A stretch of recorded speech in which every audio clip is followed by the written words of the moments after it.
So what kind of things do I put in here? First thing is, you have to have water. That's the main thing. How much water? What kind of water? Well, you can have water like this. Or you can have these pre-made pouches like this. Like I have a good, better, best. These are good. These are better. Best would be to have both of them. Because these have a 5-year shelf life and are sterile. These have about a 2-year shelf life and are not. This is not as much water. You know, you can store a few of these, but these are better. Taste better. Although the taste of these are not bad. But it's better to have both of them. Because if you forgot to change it out, and this is 4 years old, at least you know these are still good.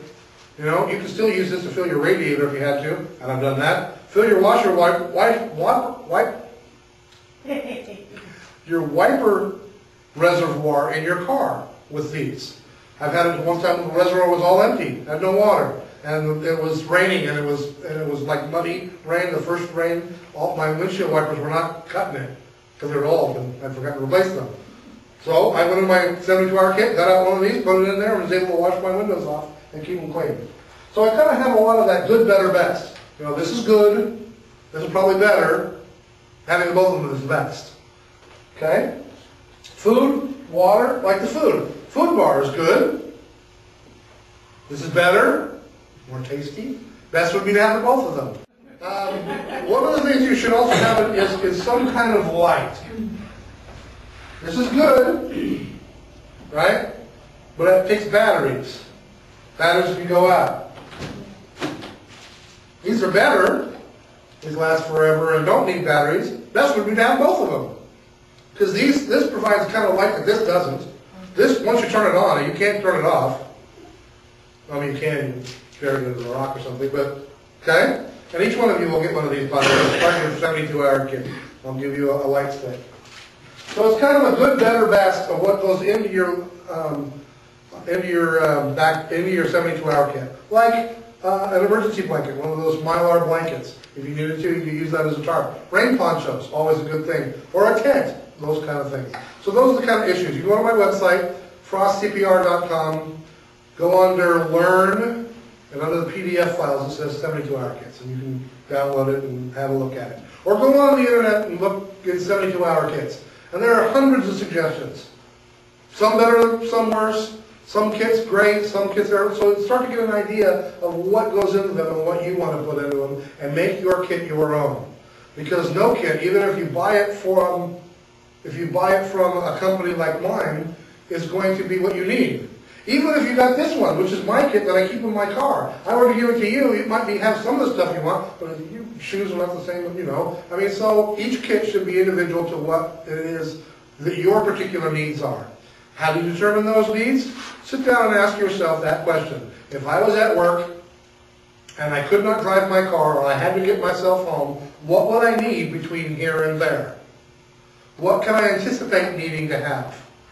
If I'm at home and I have to leave in 3 minutes, 5 minutes notice, what do I take with me that I need to have? Where am I going? If I'm at work and I'm leaving work and I'm going someplace, where am I going to? What will I need?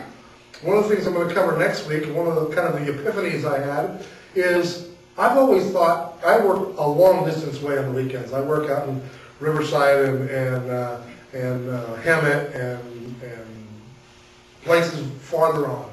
If there was some major disaster, it would be very difficult for me to get home, if not impossible. Where am I going to go? The epiphany occurred to me the other day as I was driving to work, and I passed by a stake center. I went, being members of the Church of Jesus Christ of Latter-day Saints, we don't necessarily have to go home. Because wherever a stake of Zion is, that could be home, or at least some kind of support on a temporary basis. So I'm going to start going to the church website and finding all the stake centers around the places that I work. So that if there's a major disaster happen and I can't get home, or I can't get to my parents' house, or something like that in between, I will know where the nearest stake center is on a map that I will have. And so I can open my map and go, there's a stake center, that's where I'm going. And somebody eventually will show up, I'm hoping, and I will be able to get some kind of help or sustenance. That's my plan that way, because I figure in a major emergency, somebody's going to be at the stake center doing something. And I'm going to be able to find some help there either temporary or longer if I need be. I mean, could you imagine some brother who shows up, who works in Santa Monica, showing up at our, works in Santa Monica, but lives in San Diego, or, is out of town? Let's say he's, in Los Alamitos on for a business, and he lives in Cincinnati. Are we not going to put him up? Of course we would. Of course we would. So that's a plan that I think we would behoove all of us to do. Any questions about 72-hour kits, what they are and why they're important? I think probably the members of the church, we all see the importance of that, right? No? Well then let's close with a word of prayer. It's warm in here. Let's close with a word of prayer.